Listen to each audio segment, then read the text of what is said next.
afternoon. This is a continuation of the Veterans in Politics International Endorsement Interviews for Sunday, April 6, 2014. I'm Richard Scotti, I'm your moderator, and we're now conducting the interview for State Assembly District Number 2.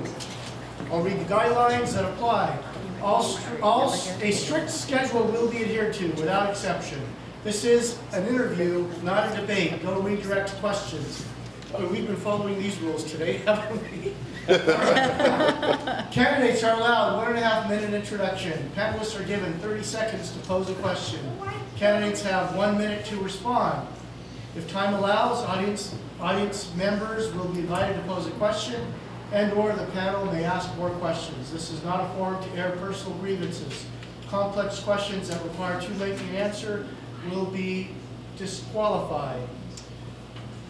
Assemblyman Hambrick, will you please grace us with an introduction about yourself? Well, first of all, I want to thank the Veterans in Politics for the opportunity. I have been privileged to sit before this group more than once, and I've been honored and privileged to have received your endorsement previously, and I hope if I work hard today and answer your questions successfully, I again will be privileged to receive your endorsement. Should I survive the primary and go into the general, it will be my 4th term. Prior to entering the legislative process, I was involved with the Clark County Republican Party. Got involved with that a number of years ago and sort of worked my way up through the ranks. When I first got involved, I worked with Brian Sandoval's campaign as Attorney General, and John Porter's race, Kenny Grin, rest his soul, campaign. And eventually worked my way up to be chairman twice. And after the election of the second time, Garn Mabey, then Assemblyman Garn Mabey, notified me that he would not seek re-election for Assembly 2. And the next day I announced my candidacy, and sort of like the dog that chased the car stopped. I won. Holy smokes. Pardon me. But I think in my 3 terms, in fact I know, I have represented the interest of veterans, not only as veterans, but all of you are more than veterans. Your mothers, fathers, businessmen, maybe grandparents, aunts, and uncles. In my legislative history, with several human trafficking bills that protected our youngsters. I went with Second Amendment bills and bills to try to help small businessmen by reducing the tax burden. So you as small business people can hopefully flourish in small businesses run this state. Not the big ones, the small ones that run the state. And I believe I successfully represented your interest in the legislature. Thank you. Thank you very much. Who would like to begin the questioning? Mr. Jonas. Assemblyman Hambrick, it's always a pleasure. Thank you. I would ask, the question I want to ask you is, for me, the definition of leadership is getting results. However, you have been able to attend or obtain a lot of results throughout your career in various fields, but been able to maintain humility in getting those results. How exactly are you able to do that?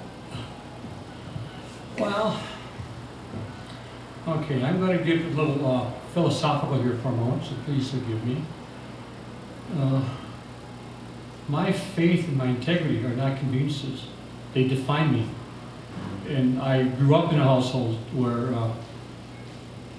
my mother instilled the fact that, we had a bit of a privilege where we lived. My father had a very good job, and when I was in high school, joined the group that went to crippled children's hospitals and a few others, and I grew up with that. And while I was working with the Secret Service, I was involved with a team, anti-counter snipers, shoulder weapon people. And Little League Baseball, I was involved with them for 32 years. It's just part of me. The humility, I'm not sure why I've got that, considering I'm an Irishman. But I'm always thankful to the guy upstairs for the things he's given me. It's easy. Great. Thank you. Mr. Epperson. Would you like to go now, or should we come back? No, yeah, I'll go.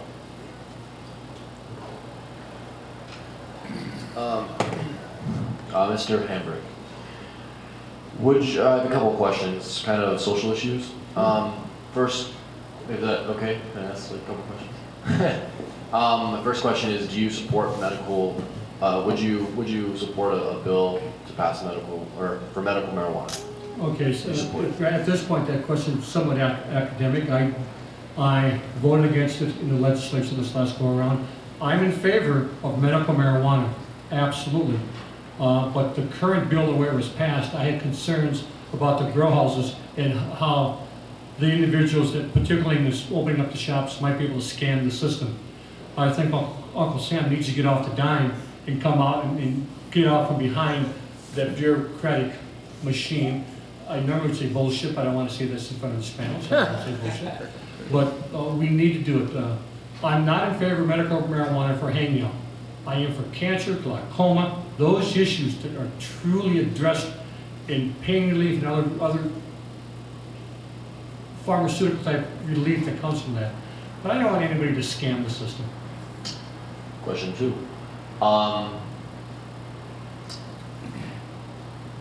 We all know that prostitution happens in the state of, or in the city of Las Vegas. Would you be for legalizing the only county that it is not legal in? Do you think it could positively affect the economy as far as financially?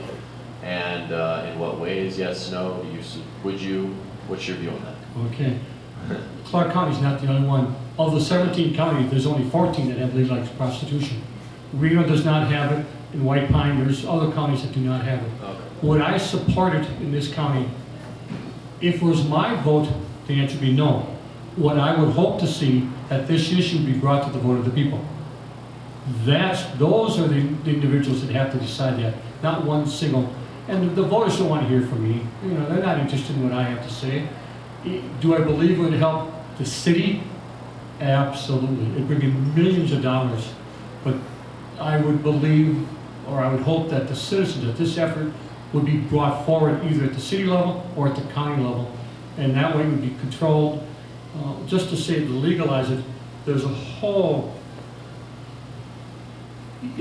baggage, trainload of requirements, as they do in other counties that have medical, exams, whole shoot matches on how to govern that. But individually, I would probably vote against it, but I want the people to decide, and that's where this issue belongs, with the vote of the people. Mr. Hambrick, thanks for being here today. You're a member of the Assembly or the Health and Human Services? I am. You still are? Yes. Okay. So can you tell me what has been your major contribution to that membership, and what kind of changes have you made in our community based on your participation there? Well, first of all, not only mine, but a team effort. And a lot of people sometimes overlook the fact that probably close to 90 to 94% of bills that come before the legislature are passed unanimously. It's only those issues, when it gets down to fiscals, that partisanship starts to come into play. But in public policy issues, the vast majority of those bills are passed unanimously. On Health and Human Services, this past go-around, we did the farm-to-table bills, the raw milk bill, which unfortunately the governor vetoed, and I was in favor of it. We also did some things with allowing kids to have the epinephrine sticks in it because of anaphylactic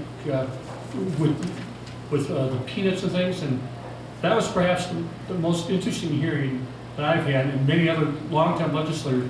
Before we had the hearing, they came into the room and sanitized the room, and they made sure, searched persons to make sure no one had peanuts or peanut byproduct for the witnesses. So things like that, and we also talked about the March of Dime issues, I think that were passed, and again, most of those issues in the committee were passed unanimously, or near unanimous.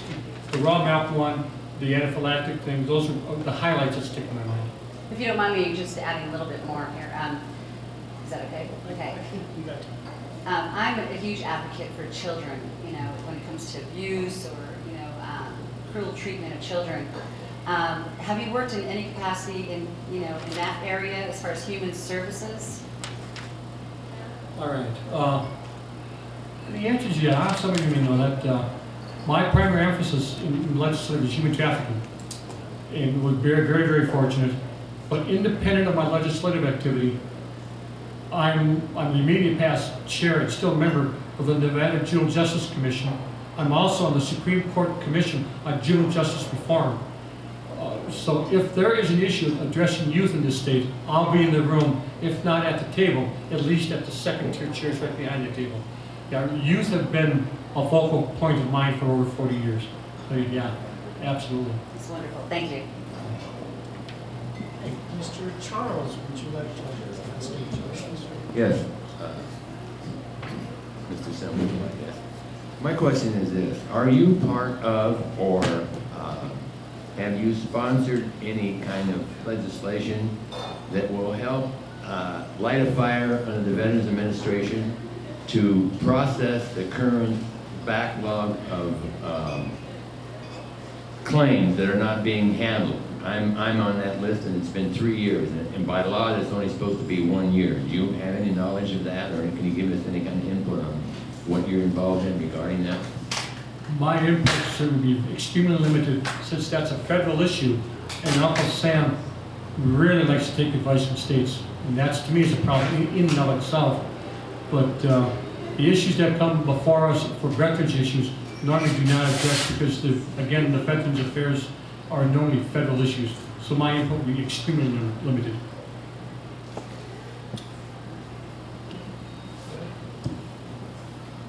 With the education of Nevada not as a, compared to other 50 states, not that overwhelming, what's the proposal to try to fix that besides throwing money at it? Wow, this is, I may go off on the deep end of this one, so I'm going to apologize ahead of time. The state of Nevada has consistently increased funding for education. To the extent the money should be more, absolutely. But Governor Miller, Governor Quinn, Governor Gibbons, and now Governor Sandoval have all increased education funding. The heartburn that I have is the increases that they're getting, marginal at best perhaps, but they have been getting increases. The scores have not reflected. And many of my campaign speeches or things like this, we talk before panels, I want someone to tell me who, I want an individual's name, who is responsible for not increasing those scores. There's got to be someone, because money certainly is not the answer. Our scores continue to drop, our graduation rate is stagnant at best, continue to drop.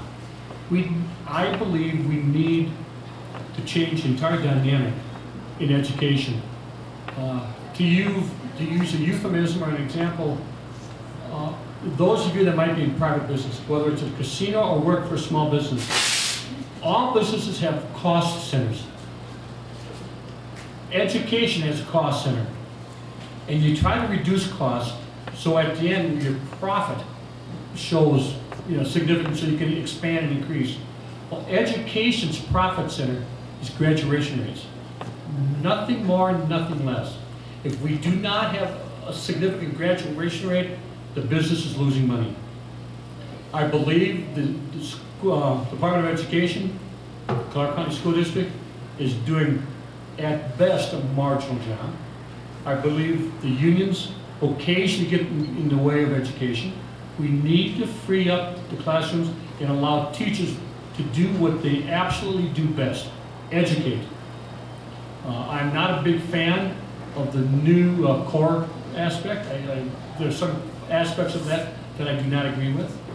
But we need to get these kids enthused and excited. We need to allow the educators, when they came out of college, whether it was 2 years ago or 20 years ago, there was an excitement. Hopefully there was an excitement. And we need to reignite that excitement and get these kids educated. And I think the system, and I hate to do that, but the system is now allowing them to do it at the present time. Thank you, Mr.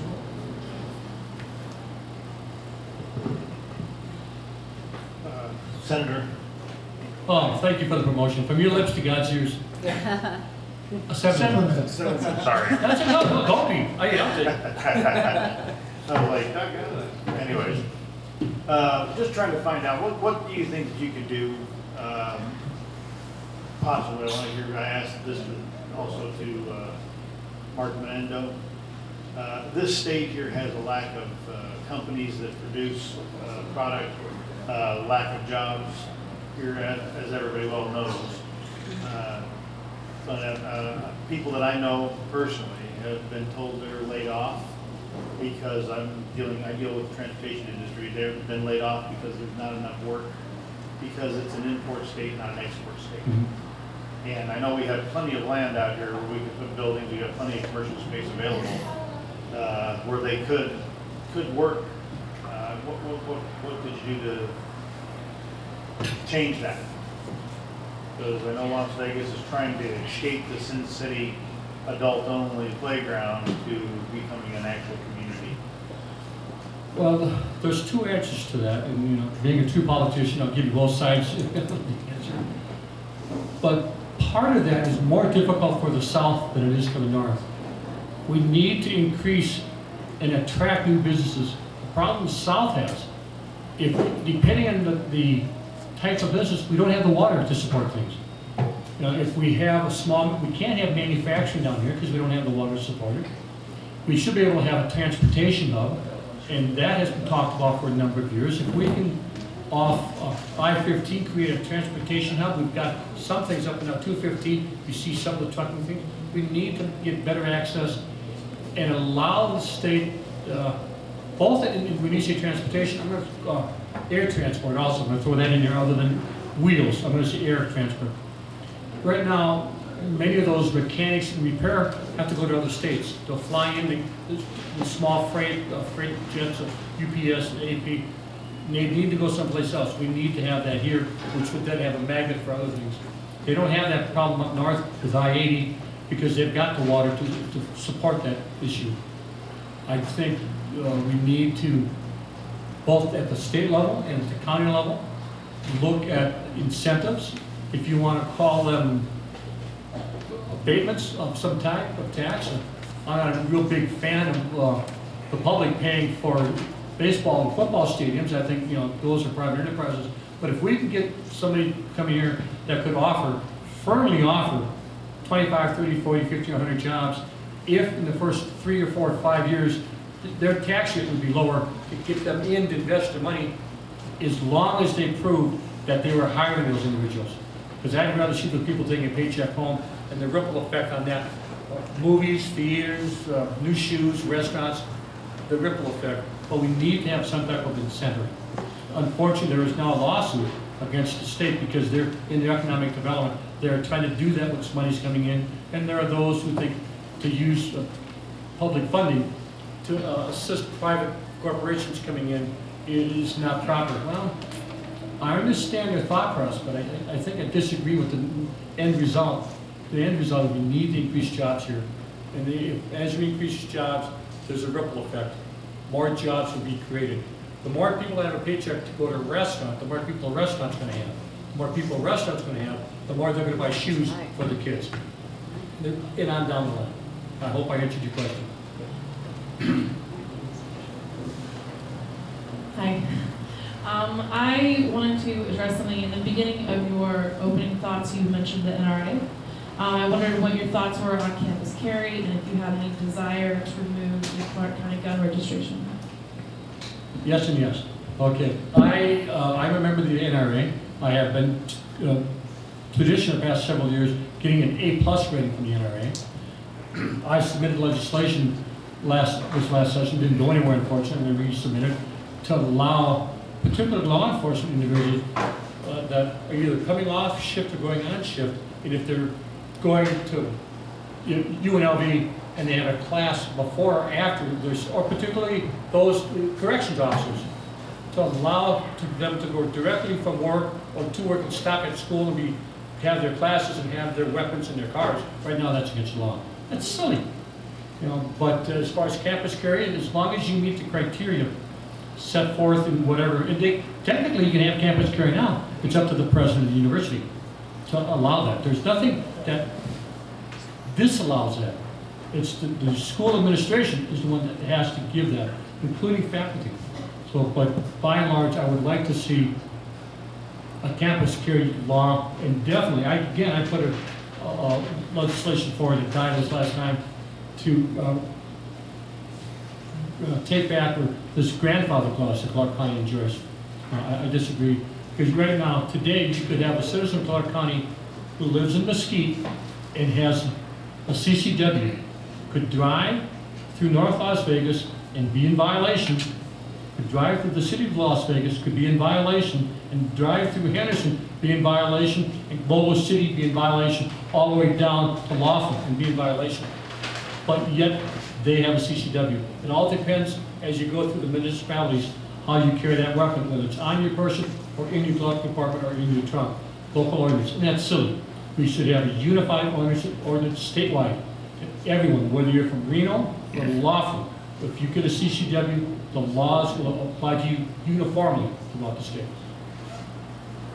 I hope I answered your question. Thank you. Let's come back here to Lily Babcock.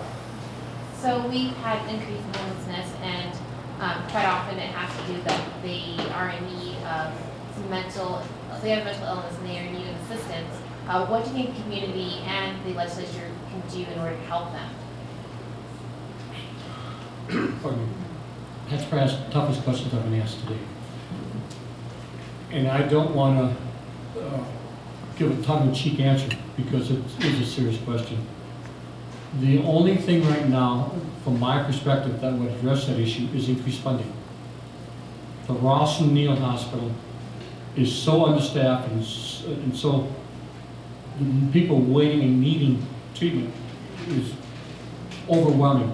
We need at least 2 other facilities in Clark County that these individuals that have, and I'm not an expert, but have a meltdown, for lack of a better term, that might have a meltdown, where law enforcement or Legal 2000, that they can get those individuals someplace that they can be talked through or have treatment through this meltdown period without necessarily being committed or jailed. We're trying to avoid that. And that is a discussion now that one of the governor's commission on mental health, and I was a member in the Southern Nevada Coalition. It's a bipartisanship of the legislative individuals. We're trying to address that issue. It's going to come down to money and whether or not both in not only Clark County, but the municipalities, Henderson, Las Vegas, North Las Vegas, would be willing to get some skin in the game. North Las Vegas doesn't have much skin to give, but by and large, What about fundraising though? Because I'm curious that this has really come up, that the community can go hand in hand with those who are in public office to go ahead and do a fundraiser of some sort to raise money, because it's always coming out that we don't have enough money. But there is money around. It's just where we're looking for it. unfortunately, fundraising occasionally is illegal for certain laws. You have to turn around and have legislation, and many have passed since my term in the legislative process. We will have a bill, and everyone admits that there's no funding, but someone will have a caveat near the end of the bill that would allow grants, philanthropic donations, and similar type fundraising. And as long as it's in the statute, but the mental health issue, because we're talking about old legislation, would have to be addressed and changed somewhat to allow philanthropic foundations to come forward and help that out. We're all aware of it, but just getting the job done. So you would support legislation then that would allow for that caveat? Well, I mean, absolutely. We'd be foolish not to. Great. Panel members, any additional questions for Assemblyman Hambrick? Me always. Yes, sir, Mr. Charles. I gotta go back to the comment you made, Mr. Assemblyman, regarding any problem that the VA has regarding the question I asked you is on a federal level, not a state level. And as a veteran and fighting this, where do we go? If we can't get the people in our legislature to stand up for us and make something happen, they have more power than we do, and they're legislators, and they hope to go to Washington someday. They hope to be high up in the state, everybody's asking for our vote. And my sitting here right now, I wouldn't vote for anybody that couldn't do anything for me as a veteran, because Well, keep in mind, I mean, as in Mark Menendo, or both sides of the aisle, D's and the R's in the Senate and the Assembly, we certainly can talk. I've been privileged to have known Joe Heck for a number of years. I can certainly call it, but Joe is like preaching to the choir in many of those issues. But we can certainly talk to our federal representatives, but for me, in the state legislature, to walk in the front door of the VA, they could just say, well, thank you very much, but you're on federal property, and this is not a state's issue. As much as they probably be very more polite than that, but keep in mind the bureaucratic machine. And I worked at VA. My last assignment, I was an assistant special agent in charge with the Department of Veterans Affairs in Los Angeles. I did 11 Western states. So I'm fully aware of the bureaucratic machine that's involved. Each government agency has their own. But they guard that turf vigorously. And if we can make a dent, it'd be nice. But they're not going to take kindly to a city councilman, a county commissioner, or state legislator to go in and make recommendations. So we need to go, you're right, go to Senator Reed, Senator Heller, Dina Titus, Mark Gamaday, Joe Heck, Stephen Horsford, and say, hey, particularly those, since we're in the South now, those down here, talk to Dina Titus and Stephen Horsford and Joe Heck and say, hey, there is a particular issue. We can't say all issues. That's too broad. But if we can pick a definitive issue to attack singularly, there may be a shot. But we would have to, the city, county, and state legislators would have to go through the feds, the federal representatives, to get anything done. Other than that, they won't listen to us. I'm 77, I'll never see that happen.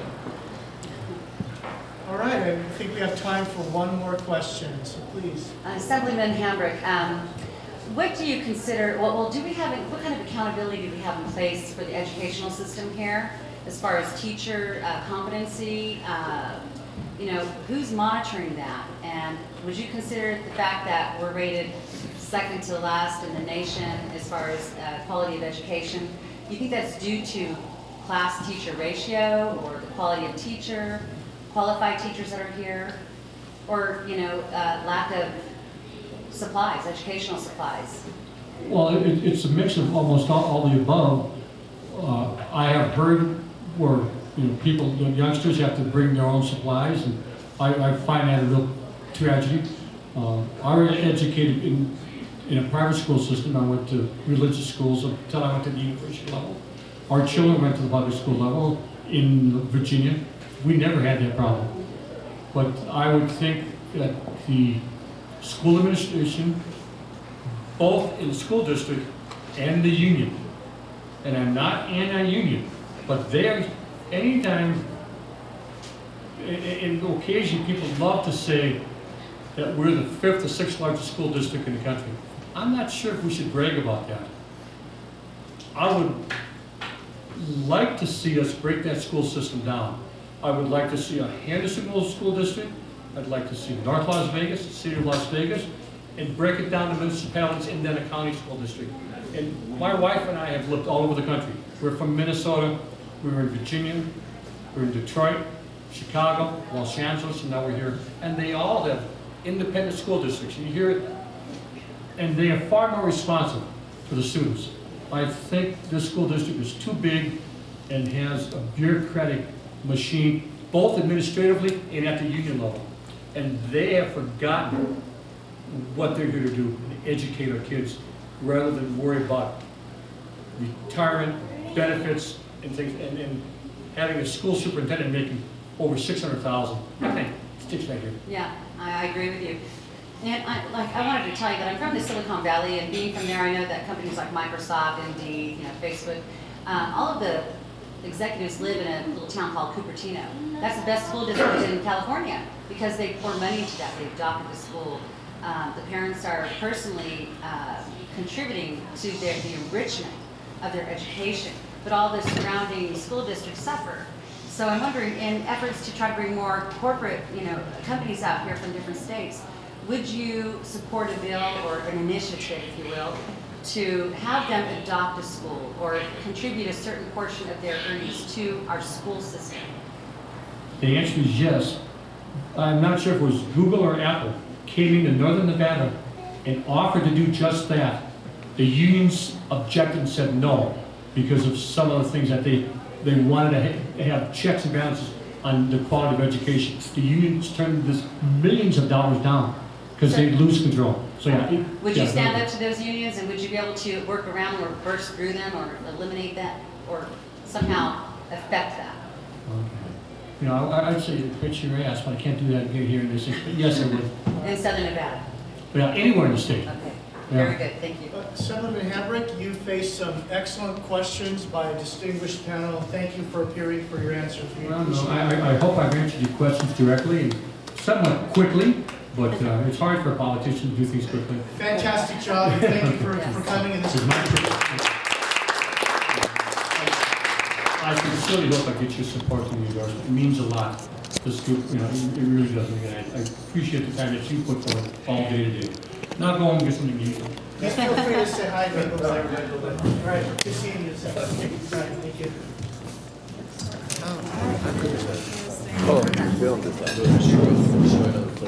Panel members, don't leave because we have to vote and we have to take a group shot. John Hambrick, get the hell out of the building. No, I'm just messing with you, John. Hello, goodbye. What quality of a bigger picture? I don't know, but it works for me. Yeah, I know. Like, I wanted a video of my man. I was looking for some sort of small deal like that where I could just set it up and punch the button, you know. I just buy it and put it on and that's Over it. there, that's the music. As long as it works, Showing up. I don't mess with it. Answer the question.